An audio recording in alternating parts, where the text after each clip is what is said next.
Toy günümüzdə mənim fatam belə yox idi. Daha doğrusu əynimə geyinməyə gəlinlik libasım da yox idi. Atamın mənə göndərdiyi pulları xərcləmişdik. Anam isə həmin gün məni görüb dəhşətə gəlmişdi. Sadə, kasıbyana görkəmim var idi. O yeni bir bluz alıb gətirdi. Anamın aldığı yeni bluzu və qat-qat ətəyi geyinərək kilsəyə daxil oldum. Mikhail Bulgakovun birinci həyat yoldaşı Tatyana Lappanın xatirələrində bu kəlmələr yazılmışdı. Gənclərin maddi çətinlikləri elə toy günündən həyatlarına qədəm qoymuşdu. Tatyananın atası hər ay 50 rubl göndərərdi. Əslində bu məbləğ əgər qənaətlə xərclənirdisə, bir aya yetəcək məbləğ idi. Nə yazıq ki, Bulgakov olduqca bədxərc idi. Cibində sonuncu rubli olsa belə, hər hansı bir məkana taksi ilə getmək istəyərdisə, düşünmədən taksiyə minərdi. Bu isə ailəli insan üçün olduqca mənfi hal idi.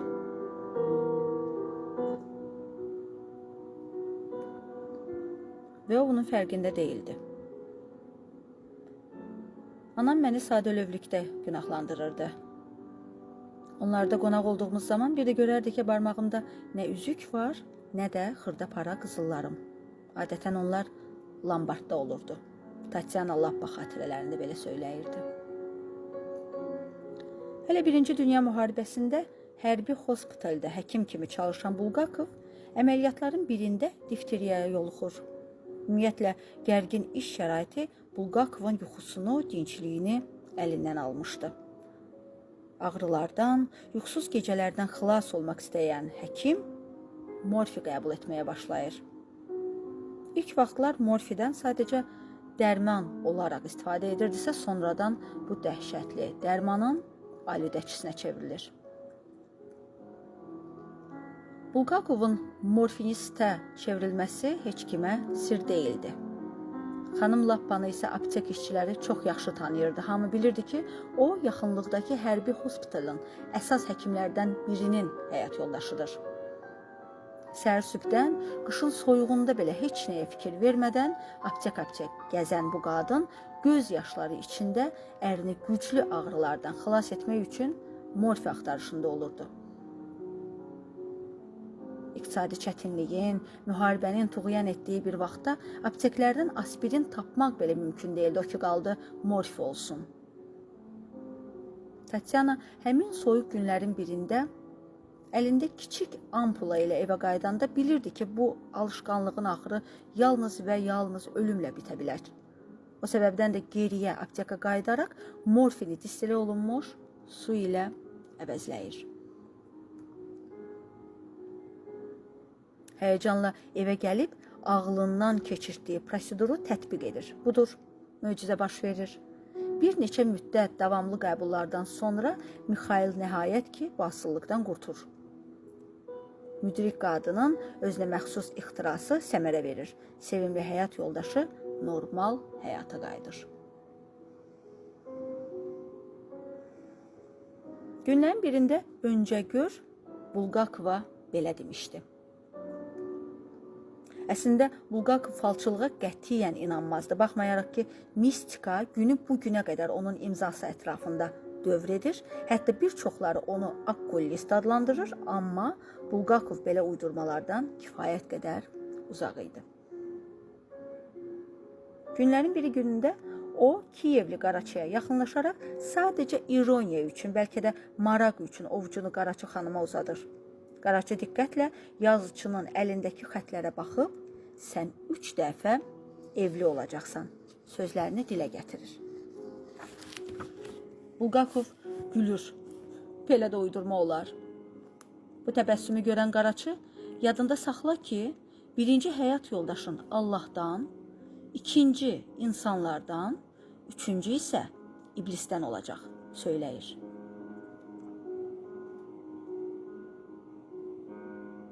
Evə qayıdan Bulgakov başını bulayaraq mən sevimli Tatyanamla heç vaxt ayrılmaram deyə öz-özünə pıçıldayır. Amma Tale öz oyununu oynamaqda idi. İstəsək də, istəməsək də uydurma adlandırsaq belə, mistik qüvvə, yazılmış alın yazısı kimi mövzular çoxumuza gülməli görünsə belə, bəzən küncə sıxılanda onun mövcudluğunu qəbullanırıq.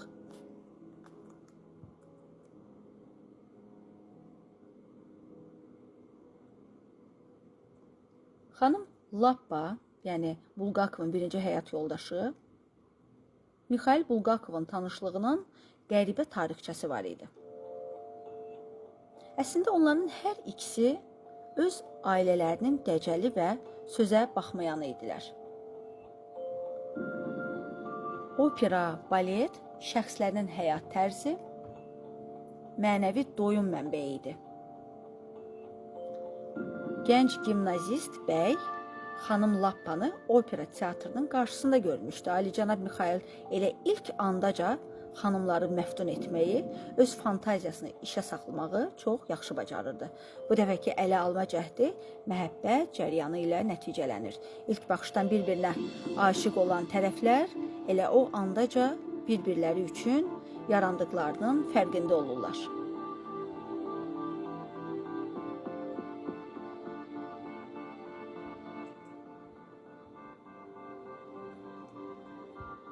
Gənc yazıcı Tatyanaya dəlicəsinə aşiq olmuşdu. Onsuz nəfəs ala bilmirdi. Saratova qayıdan xanım Lappa Bulgakovun dostundan Bulgakov özünü güllələməyin astanasındadır sözlərinin əks olunduğu bir telegram alır. Ailən bütün üzvləri baş verən olaydan xəbər tutur. Bəli, universitetdən ayrılan Bulgakov əgər Tatyananı görməzdisə, canına qəsd edəcəyini dostuna söyləmişdi. Ümidsizliyə, depressiyaya qapılan gənc göz yaşları içində Tatyananı gözləyirdi. Bu xəbər Saratova çatdıqda təşvişə düşmüş ailə əgər ağlını başına yığmasan, ümumiyyətlə daha Tatyananı görməyəcəksən cavabını Bulgakova göndərir. Nəhayət görüşə icazə verilir.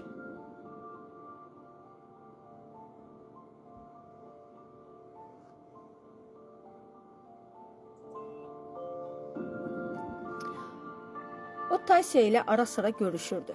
Amma bu görüş daima güclü nəzarət altında olurdu. Nəhayət ki, bir könüldən 1000 könülə Mikhailə aşıq olan Tatyana, tarix, fəlsəfə kursu keçmək adı ilə Kiyevə gələrək Saratovdan ailəsinin əlindən sıyrıla bilir. Bununla da eşqin növbəti mərhələsi başlayır. Sevgililər gülüş sədaları altında evlilik adlı mühüm və ciddi məsuliyyətin altına girmiş olurlar. Bu müqəddəs akt 1913-cü ilin gözəl aprel ayında baş verir.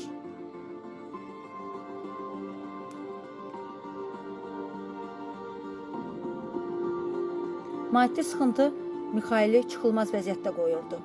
Hərbi hospitalda isə başlayan Bulgakov həyat yoldaşı Tasyanı tibb bacısı olaraq yanına işə düzəldir. Cansıxıcı iş şəraiti, yaralıların əhatəsi, yuxusuz gecələr Mikhaili morfi xəstəsinə çevirir. Amma Tatyananın müdrik hərəkəti sevimli ərini ölümün pəncəsindən xilas edə bilir.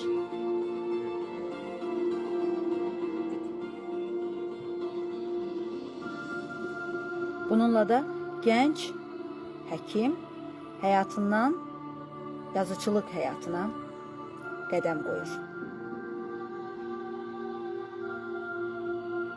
Tatyana Bulgakovun ara sıra kənara çəkilib, nə isə yazdığını görürdü. Bu onu sevindirirdi, ürəyinə dinclik də gətirirdi. Tasya hər yerdə onunla idi. Tale Bulgakovu hara qovurdusa, xanım Lappa dizin-dizin onardıca hərəkət edirdi. Qafqaza gəldikdə də, ölümlə üz-üzə dayandıqda da Tasya onunla idi. Mikhail isə ilk andaca düşündüklərini dilinə gətirərək sevimli xanımını yaraladığını ağlına belə gətirmirdi.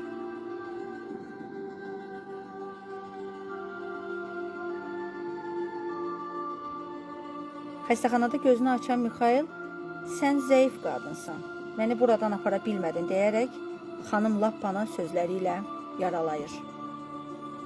Mən bunu necə edə bilərdim? tif xəstəsini necə apara bilərdim? Həkimlər demişdi ki, o elə ilk stansiyada öləcək. Sözlərini tanıdığı şəxslərin yanında söyləyərək, sanki etdiyi hərəkət üçün bəraət qazanmaq istəyirdi Tatyana. Əslində etdiyi bütün hərəkətlər doğru idi. Sadəcə Mixail başqa cür qadın lazım idi Mixailə. Və o, zaman keçdikcə bunun fərqinə varırdı. Bulgakov hərbdən tamamilə uzaqlaşaraq ruhi dinclik qazansa da, daima dolanışıq, yemək üçün nə etməlidir sualları altında əzilirdi.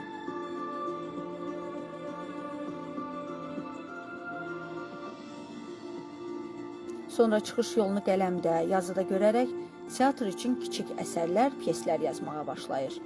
Amma bu pyesləri səhnələşdirmək üçün qapı-qapı düşməyə məcbur olur. Vaxt olurdu ki, onlar 3 günlərlə yemək yemirdilər. Hətta Bulgakov sərhədi keçmək, vətəni tərk etmək istəyənə də düşmüşdü. Hər dəfə Tiflisə qədər gedərək, hətta oradan məhbusların aparıldığı gəmi zirzəmisində də yollanaraq zirzəmiyə yollanmaq haqqında düşünürdü. Bu vaxt Bulgakov azadlığın və satqınlığın astanasında dayandığının məsuliyyəti haqqında məngənədə qalırmış kimi əzilirdi. Nə etməli idi? Belə bir vəziyyətdə tarixin yaddaşında vətəni tərk edən satqın kimi qalmaq gələcəyin böyük yazıcısının tərcümə halı üçün olduqca yaraşmaz bir mövqe idi. Həm də o, sıçovların arasında taysiyasız, tək-tənha necə gedə bilərdi axı? Ona görə də ölkəni tərk etmək fikrindən daşınaraq, çətin olsa da vətəndə qalmaq qərarına gəlir.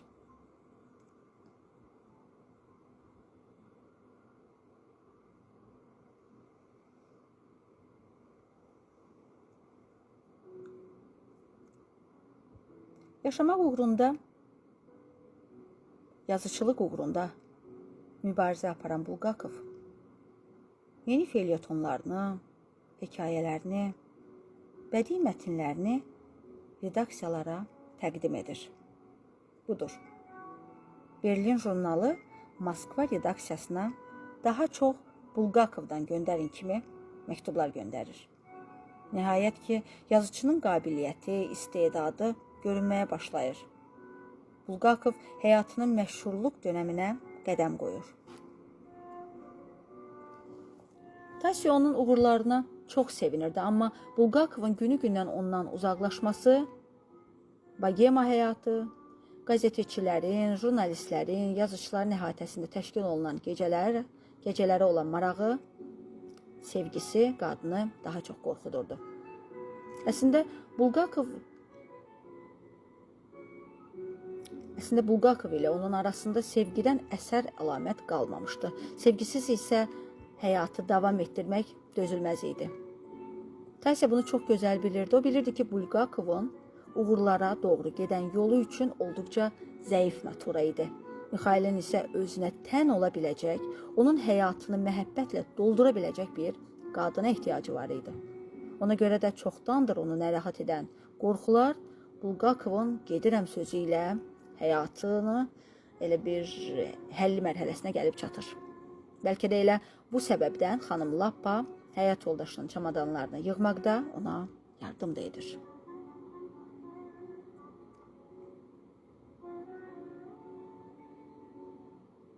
Vaxtilə dəlicəsinə aşiq olduğu xanımdan bir başqasına getmək Bulgakov üçün mənəvi, vicdan cəhətdən olduqca əzablı idi.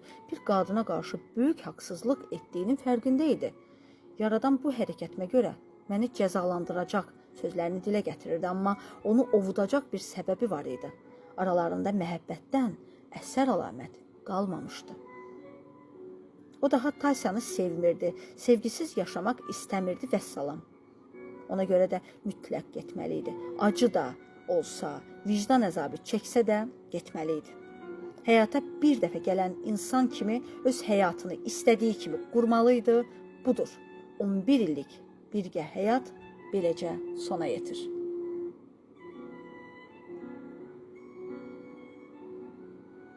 Lyubov Belozerskaya yazıçının yeni məhəbbətinin adı idi.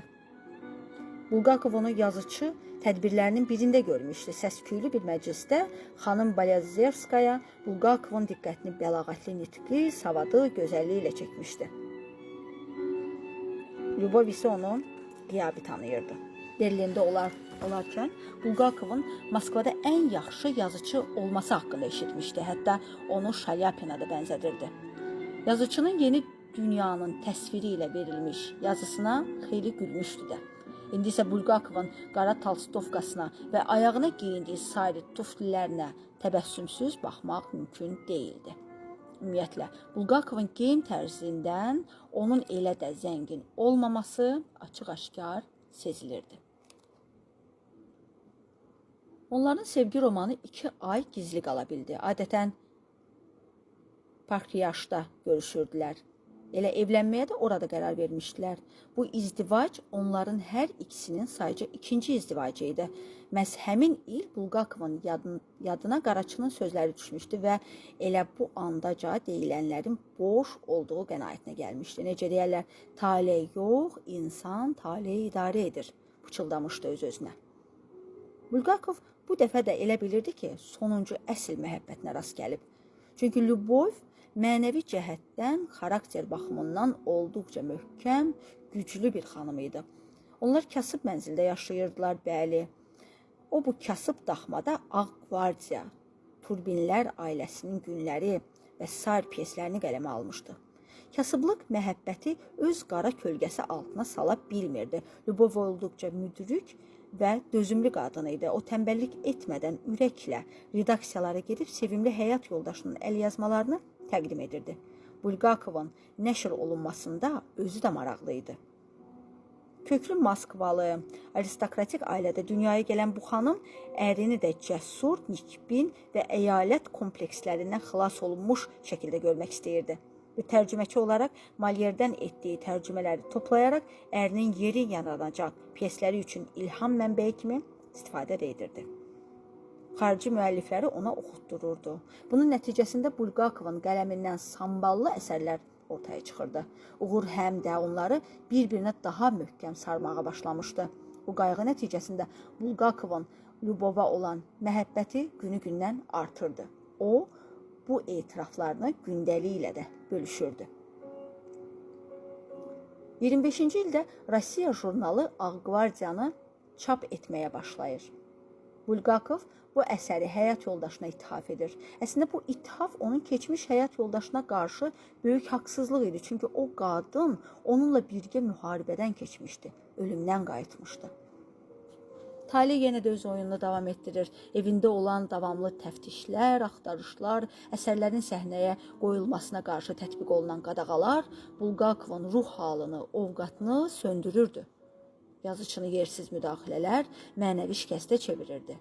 Heç nə onu ovundura bilmirdi, hətta sevimli həyat yoldaşının məhəbbəti, qayğısı belə bu narahatçılığın önündə olduqca gücsüz görünürdü. Bulqakova işıq lazım idi, möcüzə lazım idi, mistika lazım idi. Gücdən düşmüş ruhunun yenidən dirçəlməsi üçün həyəcana, dəli məhəbbətə, labirintə, qadağaya, mübarizəyə ehtiyacı var idi. O çıxılmaz vəziyyətdən çıxış yolu axtarırdı. Lyubov ilə Bulqakov arasında münasibət sona yaxınlaşırdı. Onun rəfiqəsi, generalın həyat yoldaşı Yelena Shilovskaya Bulqakova aşiq olur. Əslində, Lyubovun bu işə müdaxilə etməsi də düzgün alınmırdı. Çünki baş verənlər həm də karma qanunu idi. Vaxtilə Bulqakovun Tasyası ilə rəfiqəlik edən Lyubov eyni zamanda gələcək əri ilə məsafələri azaldırdı. Öz rəfiqəsinin əlindən almışdı Bulqakovu. Eləcə də indi Yelena Shilovskaya eyni ilə onun etdiyi hərəkəti təkrarlayırdı. O istəsə də Bulqakovun gözlərini özünə doğru yönləndirə bilmirdi. Çünki Bulqakov hər yerdə yalnız və yalnız gözəl Yelenanı görürdü. Çünki içi, ruhu, vücudu bu məhəbbətlə titrəyirdi. Üstəlik, təhlükəli məhəbbət onu daha çox mübarizə etməyə səsləyirdi. O isə mübarizəni sevən tərəfi idi. Bu ona yaradıcı enerji verirdi, həm də kişi instinktini gücləndirərək immunitetə çevirirdi.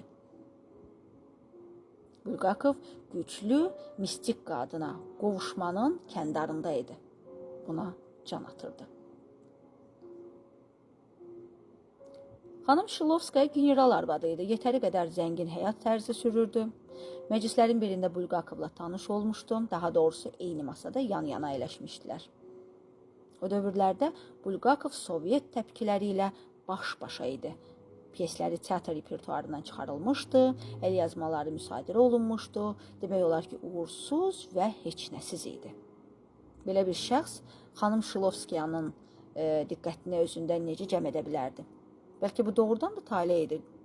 Bəlkə gözəl Yelenanın qayğı, məhəbbət bəxş etməyə ehtiyacı var idi. Ola bilər. Bluzkasının qolunun ipi açılan Yelena, Mişa, ipi bağlamaqda mənə yardım edə bilərsənmi, söyləyir. Elə ilk qığılcımlar da bu kəlmədən sonra başlayır. Bulqakov evli qadına aşiq olur.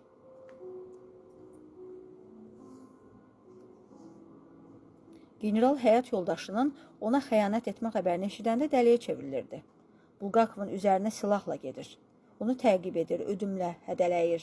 Evə qayıdan general hirsi soyandan sonra həyat yoldaşına hər şeyi unudacağını və Bulqakovla aralarında olan günah romanını bitirməyi ondan xahiş edir.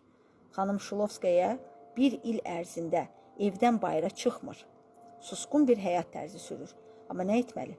Təhlükəli olsa da tale öz oyununu oynayırdı. Bir ilin tamamında küçəyə çıxan Yelena Bulqakovla üz-üzə gəlir. Tale onları yenə də qarşı-qarşıya gətirir.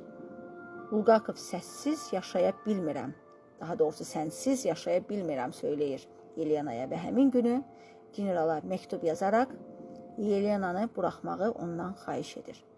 General bilirdi ki, iki sevən arasında dayanmaq ağılsızlıqdır.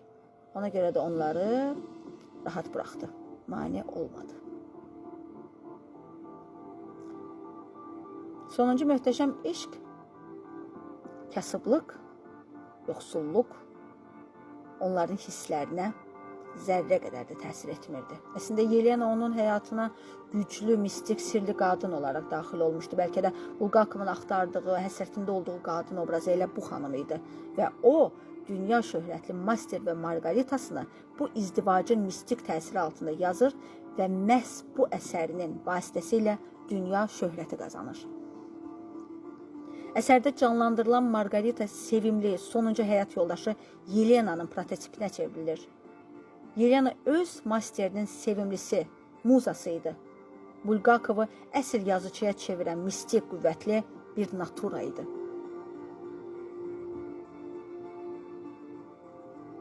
Bulqakov, yaxına gəl, qoy səni öpüm, sonra xaç çevirərsən.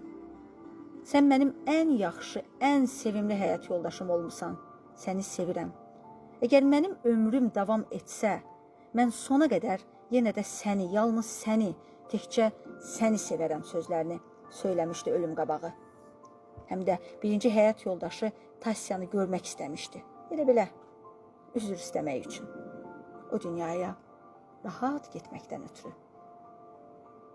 Elə et ki, mən ədəbiyyat tarixi səhifələrindən silinməyim, əbədi yaşar olum.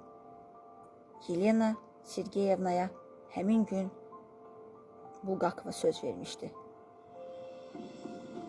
Qadağalar qarşısında tab gətirmək çətin idi. Yelena əziyyət çəkirdi.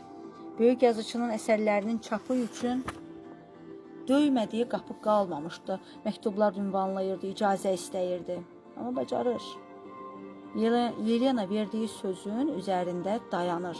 Senzura təpkisi altında olan Master və Margarita'nın senzura variantının çapına nail ola bilir. Dünya yeni, böyük bir yazıcı ilə yaxından tanış olur. Bulqakov Yelenanı ona verdiyi bütün sözlərə əməl etdikdən sonra öz yanına, o dünyaya aparır. Bu dünyada isə hələ də bitmək bilməyən mistik söz-söhbət irsini yadigar qoyur.